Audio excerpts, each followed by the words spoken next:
Welcome, welcome.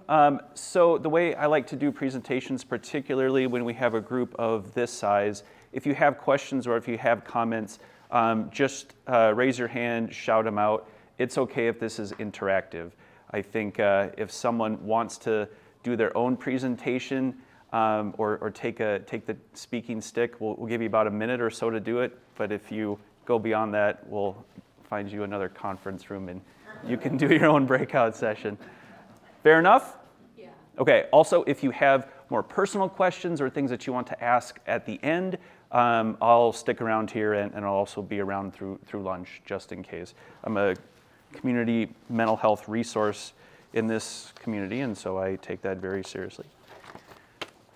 Here we go. So I first learned about addiction in quiet, hushed conversations where I learned that my dad's dad, so my grandpa, was an alcoholic. I didn't really hear that term. I heard had a problem drinking. I was young enough or sheltered enough, being a good Catholic boy, to not really know what it meant at the time to have a problem with drinking. But I understood pirates, and I had been to Disneyland. I think you're laughing. Maybe you know where I'm going with this. So I had to write this down because otherwise I'll just laugh my way through it.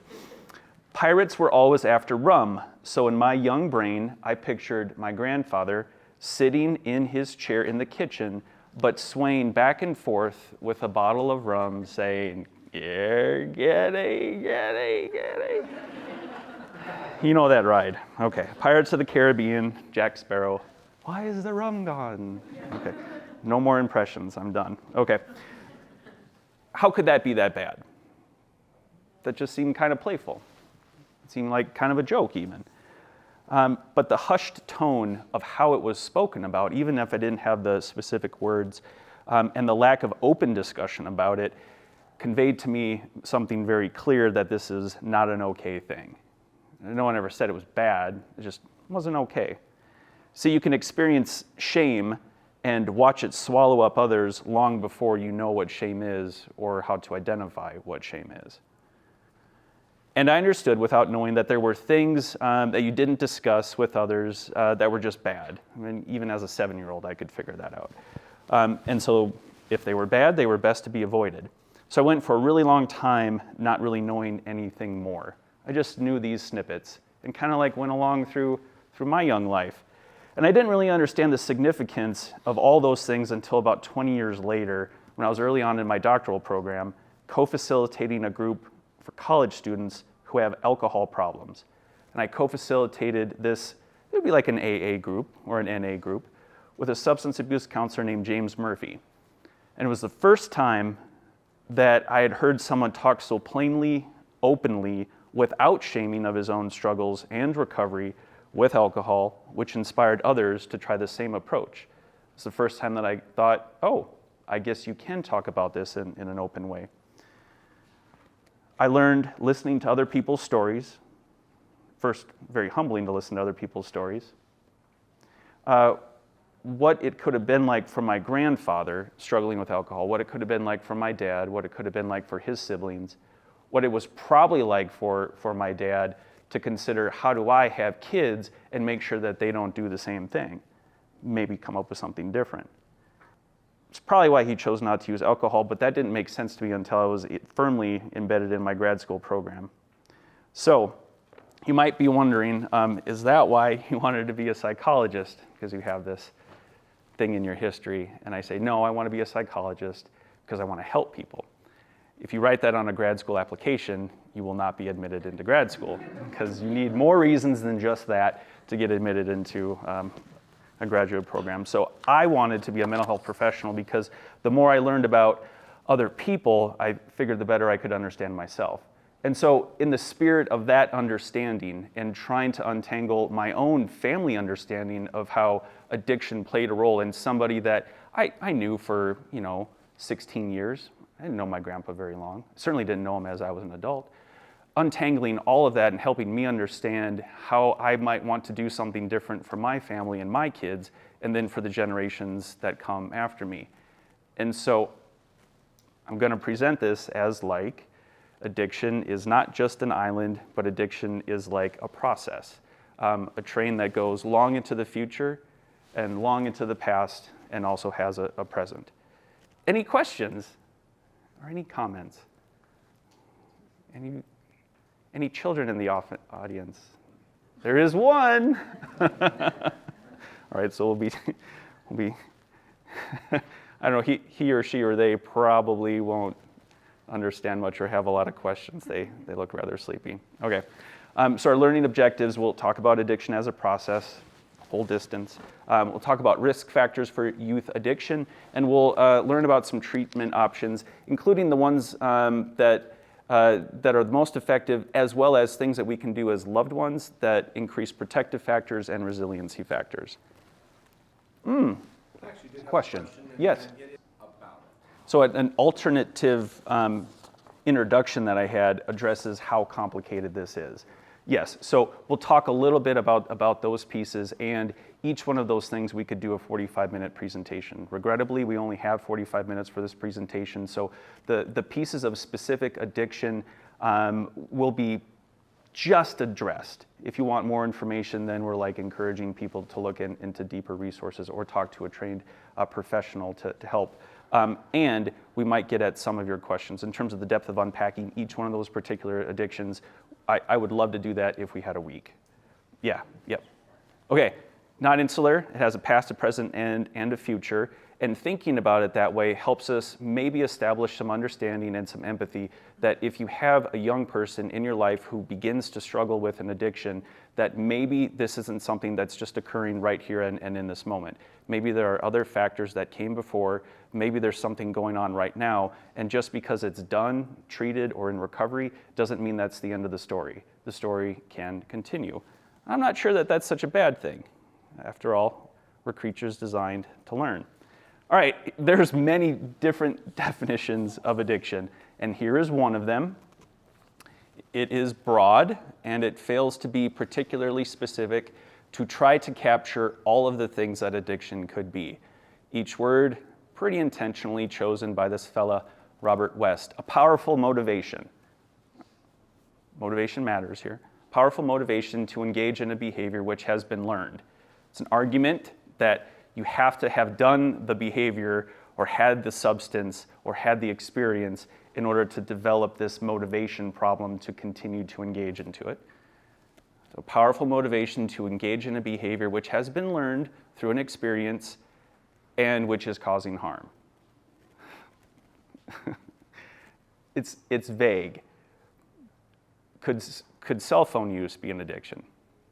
Yeah, when I did the dry run of this presentation, someone brought up the Gabber definition of addiction. It's like, oh yeah, yes. And I'm not here to say this is the only way to think about it. This is a broad definition that helps us link a number of different behaviors, whether it's substance abuse, a process addiction, a behavior. It helps us get an idea that these are the things that might be helpful to understand about a behavior, just to make a distinction. But yeah, that's not sliding Gabber. Understanding addiction, then from that definition that we have, helps us make sense because sometimes it's easier to understand things in context. Here's some examples. Characters in a story. Luke Skywalker. If you only saw Star Wars and you didn't stick around for the prequels or the post-quills, I'm not sure what that word is, it might not make so much sense. The story of Harry Potter gets progressively more complicated and more rich. I never read it or saw the movies, but I heard it's a pretty good storyline. I have seen Frozen and Frozen 2 about 1,000 times because I have young girls, and I understand that something about the arc of Elsa's experience makes more sense when you learn about her parents' struggles, when you learn who her parents are, when you learn what her powers are and how she figures out how to deal with them. And then maybe there'll be a Frozen 3. Natural phenomena makes a lot of sense. Because we're in Utah, though northern Utah, I might say flash floods, southern Utah. You could be standing in a slot canyon and it's a beautiful sunny day, and then all of a sudden you hear the roar, the rush of the muddy water, which is full of rocks and other stuff, rushing down upon you and go, how could this possibly be? Well, if you understand flash floods in context, anything up elevation from you miles away that drops water or melts water or releases water could end up creating a flash flood. It's not just the thing that's happening to you right now in this moment. Gardening, a funny story about mental health professionals. We're actually awesome at lawn care because of the way that we think about things.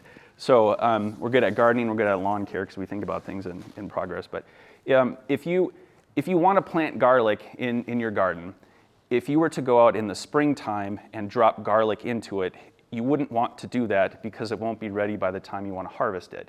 If you want garlic in your garden, you have to prep your soil, prep your garden, drop that garlic in the fall, kind of about this time of year, and have it go through a whole cycle in order for it to be ready to grow and then harvest the following year. That makes more sense in context. You might look at your neighbor's lawn and go, how come they don't have any weeds? Well, maybe they're doing things right now at this time of year to make those kinds of preparations. Sometimes we only get a glimpse about what is happening. Sometimes we just get a trailer, a snippet, and we may not understand everything. Can you imagine what kind of judgments you could make about somebody, their lawn, a movie, their experience if you just saw a snippet, tiny glimpse? This is kind of like what the keynote speaker was talking about, that maybe it would be really easy to judge somebody. They have a perfect life. The reason they're struggling with this is because they must have done something wrong. They must have brought this upon themselves. They must have caused this. We don't always get all the information, but I'm advocating that we should look for that information. Every story is very unique. Every story and every narrative has these reasons. It's unlikely that addiction occurs just out of nowhere. Though every brain is vulnerable to an addiction, there's ways to understand it. So what are we talking about here? We'll talk about substance use, internet use, gaming, gambling, sexually charged material, pornography, could be food, could be self-harm, so on. But what do y'all think? What about behaviors like exercise, learning, social connections, comfort behaviors, hobbies, passions, love? Are those addictions? And how would you know the difference? Absolutely.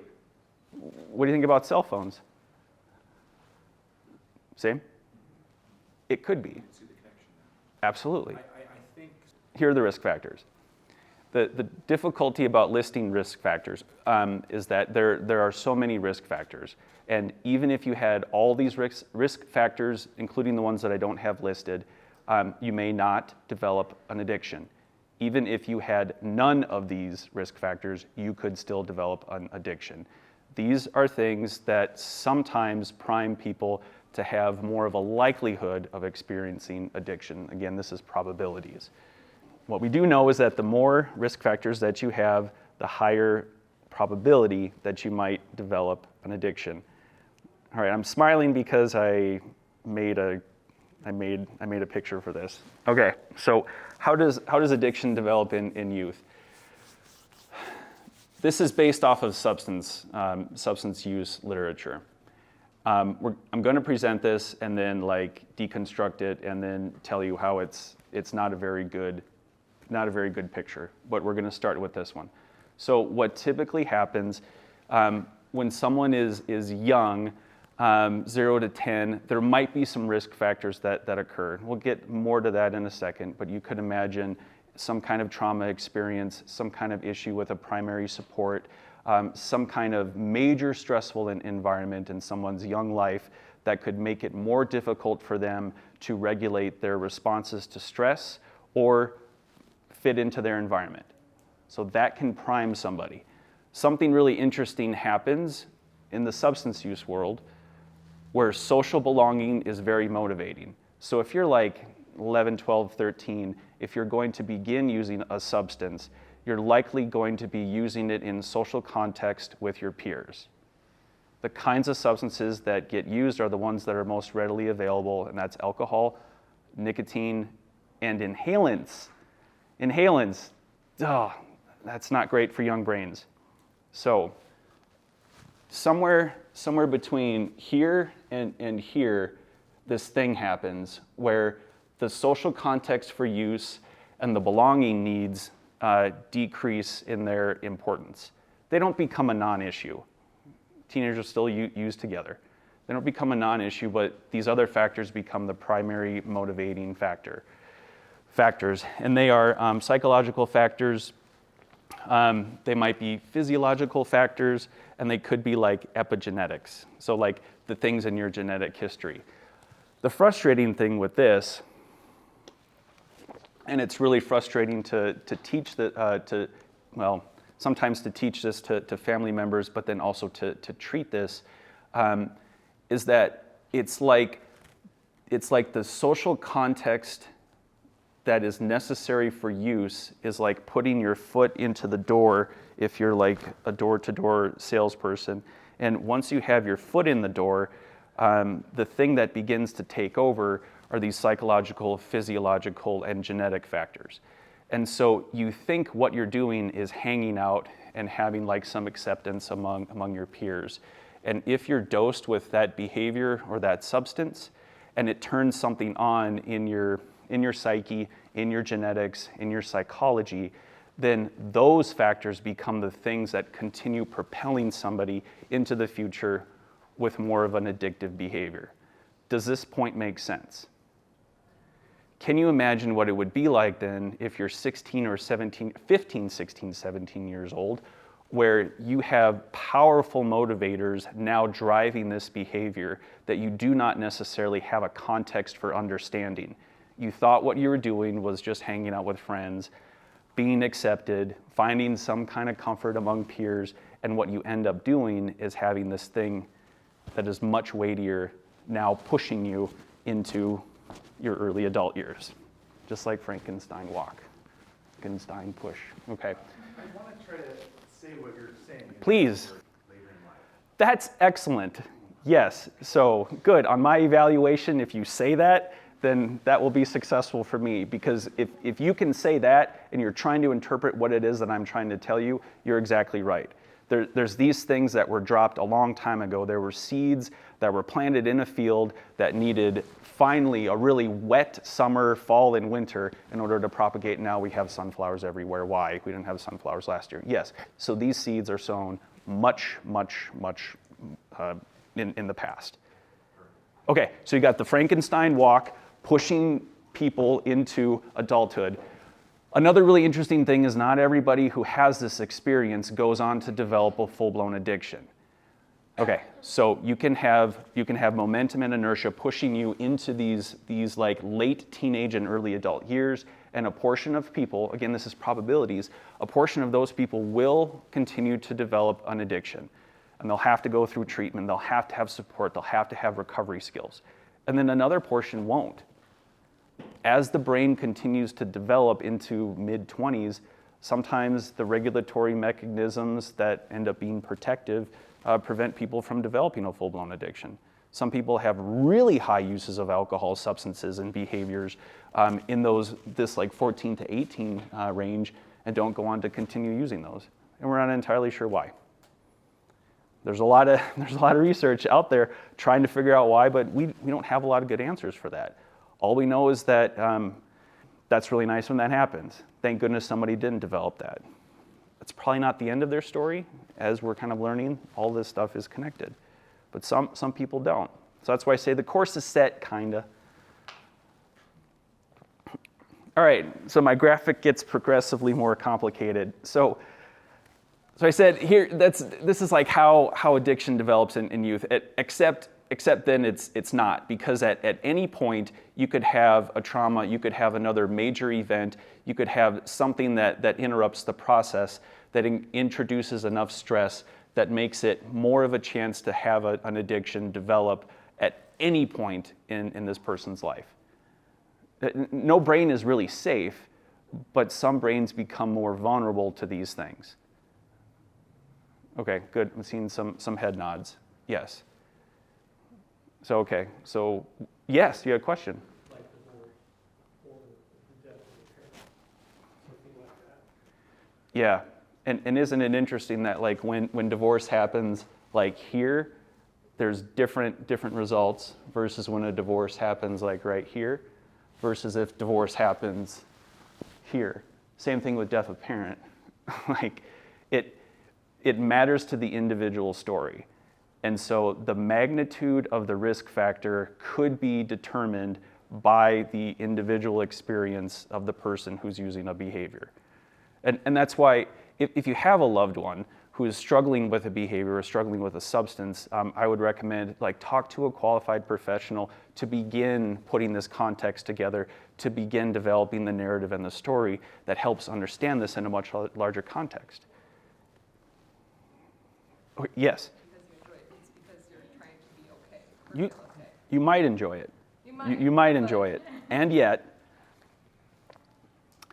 so what you're referring to is the dysregulation of the hepatothalamic pituitary axis. So it's this thing that you have in your brain, and that manages stress. The more stress that you have, especially in your young brain, this can increase the risk of using substances because it increases the sensitivity to stress. And so you use a substance to try to regulate your brain, to try to make you feel better, to try to cope with this stress. However, the use of the substance or the behavior dysregulates this part of your brain that is designed to manage stress.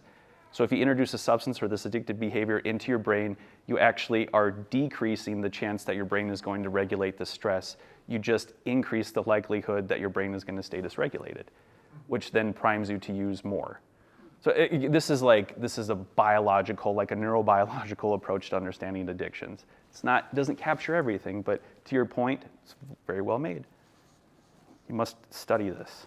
I have a couple of examples, and let's just look at this one, and I'll read it because maybe folks in the back might not be able to gather it. So this is just one example of looking at something, gathering some details about how a behavior could become more of an addiction, or maybe more likely to become addiction. This is not a real example. This would be a composite of many different people that I've worked with in my career. I chose the name Zach. Zach is a 9-year-old boy in 4th grade, oldest of 4 siblings, raised in a 2-parent intact household. Mom works days, dad works nights. Mother's grandpa was an alcoholic, although she never drank. She had perinatal depression with her subsequent pregnancies. Bio dad used substances during high school and occasionally used cannabis.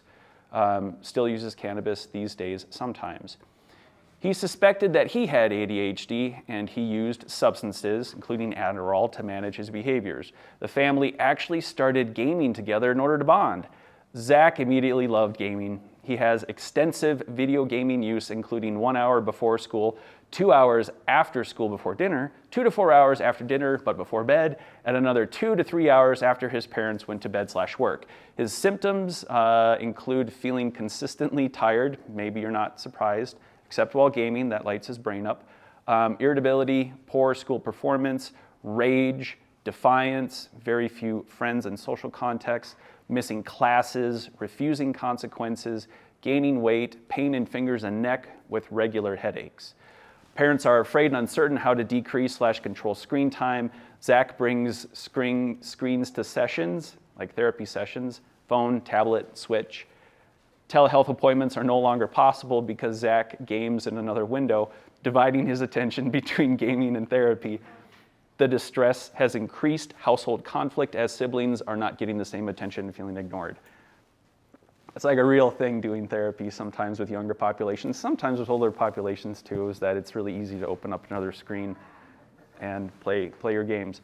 All right, so just knowing what we've already learned, what would you grab as something interesting from why Zach might have some troubles or challenges? Mom works a different shift than dad does. I imagine that makes it challenging. Maybe they don't even know how much his use is. That's a good point. Other things that people notice. Yeah, yes, first you and then you. So there is a history. So we should probably be concerned about that on some level. Like maybe there is something genetic going on there. Yeah. Well, what do you think? Right on. So in 10 years, what would you expect 19-year-old Zach to be doing? If nothing happens.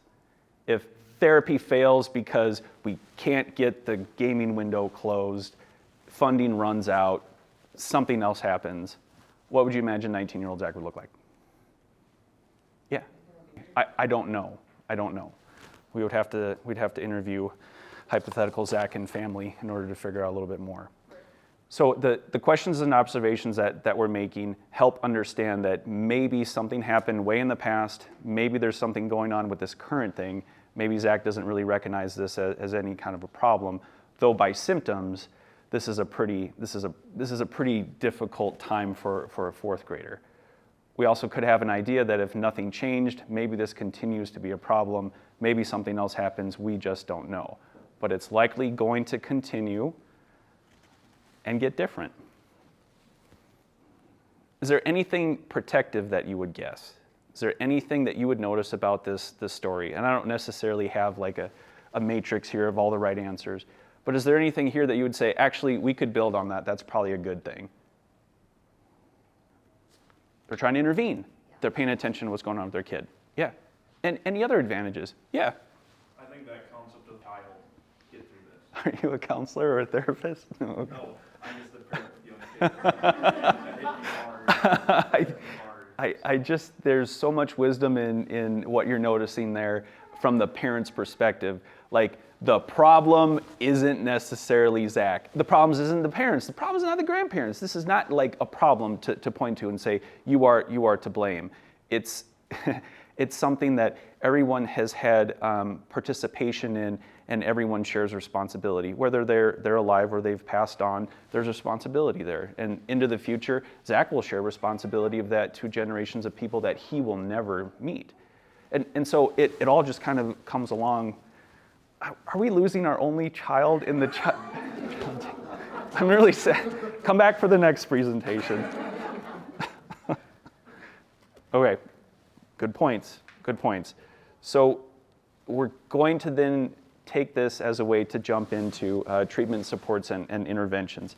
So I think I'm making the point, or trying to make the point, that if we have something that stretches so far into the past, so far into the future, and also has a lot going on in the present moment, then probably a treatment strategy designed to help this would honor the complexity of this. So the best data out there is that you need an integrated approach.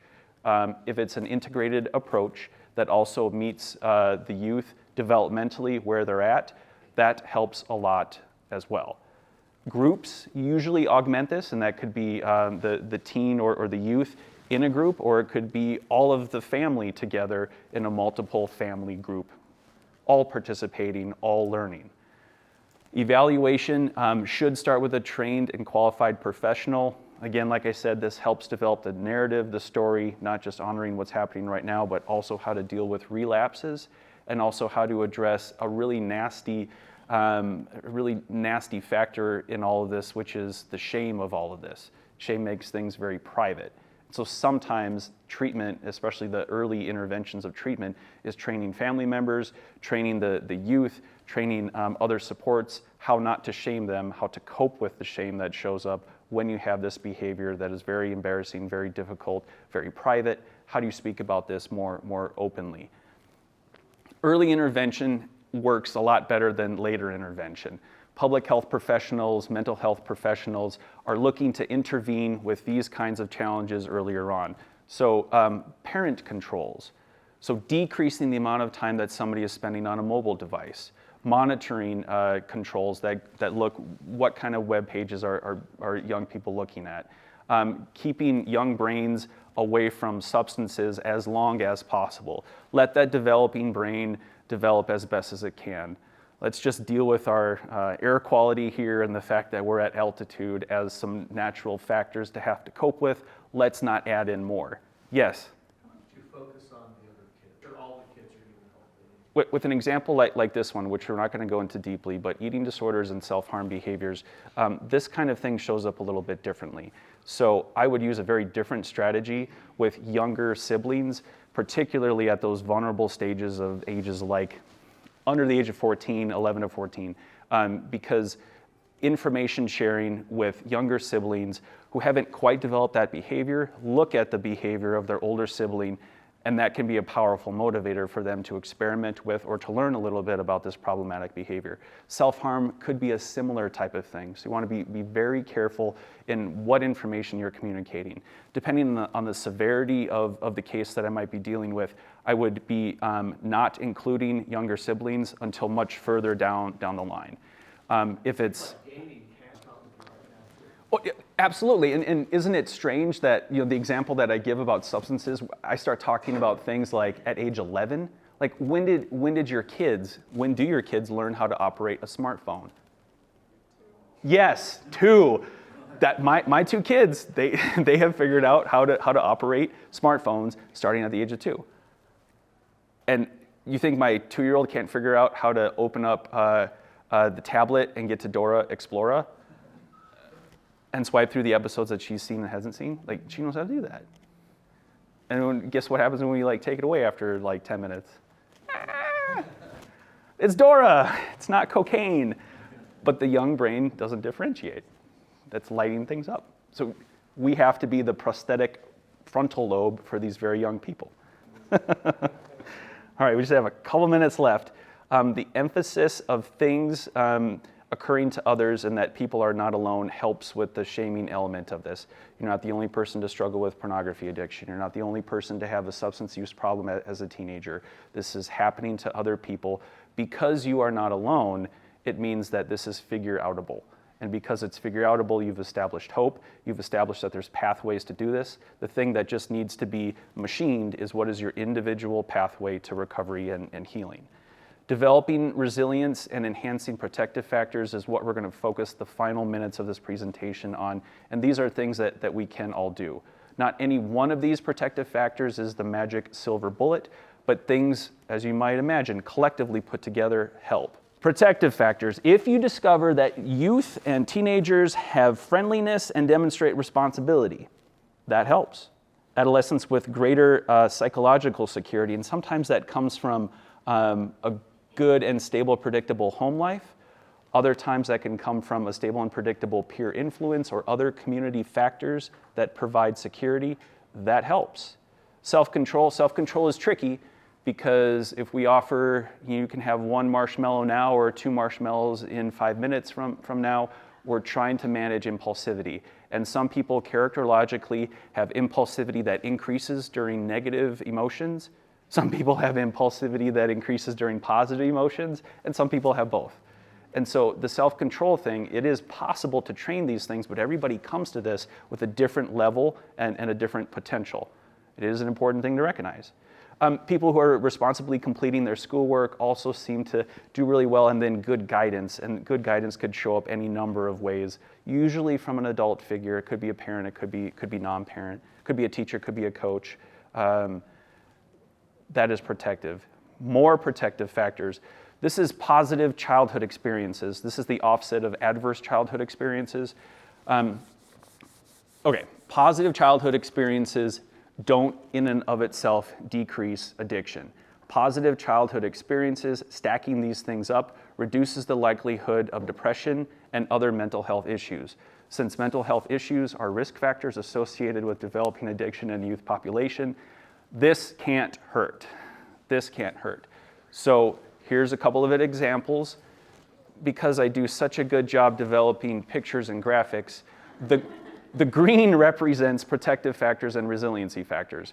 And so you might be able to help and reduce the likelihood of developing addiction both during adolescence and later in life if you begin fortifying young people with some of these protective factors, including treatment. One of those green hearts or a couple of those green hearts could be a therapy group, a recovery group.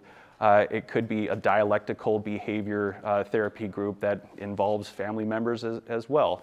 The point being, if you provide enough of these things, it helps. Yeah, I'd be happy to. Yes. And you can definitely Google positive childhood experiences and you will find data. The magic of this is usually somewhere around 3 to 5 of these. 3 to 5 of these produces a robust result. 6 or 7 gets you a more robust result. 1 or 2, a little bit. Better than nothing, but 3 to 5 is kind of where the magic is. Other things that help treatment, if you're dealing with a loved one who's struggling with this, remember that you are entitled to your reactions. You are not entitled to express those reactions in any way that you want to your child. So manage your reactions. Have your reactions. If you have really intense reactions, avoid things that might increase shame or blame. Things like, just stop it, you're hurting us. How could you embarrass us like this? What were you thinking? You're just like so-and-so, your uncle, your grandpa, whoever it might be. You don't need to agree with what is happening, and you don't need to approve of it, but you might accept what is happening. Acceptance means you embrace the reality of what is occurring. Not necessarily that you agree and that you endorse what's happening. And it's not exactly like disapproval, which would be like, I can't validate your experience of what you're doing because what you're doing is so wrong. Well, that increases shame. When you increase shame, you increase stress. When you increase stress, you increase the likelihood of using whatever behavior or addiction you might be struggling with. Manage influences from older peers. If there are older peers and you have a loved one, a youth, an adolescent that is in a recovery state, keep them away from peer influences who are doing the same behavior. There tends to be a result where adolescents have just enough recovery, even if they're highly motivated, just enough recovery skills to cope with stuff without adding in the peer influences. If peer influences are strong and those peers are using, that tends to overcome a youth on a recovery track. And finally, take care of your brain. Good sleep, wear helmets, avoid substances. Yeah, all right, takeaway. So we're trying to look for broader understandings of how addictions occur. They're not an insular thing. They have a past, present, and a future. Evaluate thoroughly, develop your own narratives, work with a qualified professional. This is a story to be told. Start treatment immediately. Early intervention helps, and check your reactions, because you're going to be in this relationship for a very long time. And so that's how I think about teaching my 2-year-old and 6-year-old about how to cope with this type of a thing. We're going to have regular conversations as they age through childhood, into adolescence, into adulthood, about the things that I learned and that I have been through, so that we're not going to have hushed conversations about the things that really matter and can lead to a much better life or a much more challenging life. Thank you very much.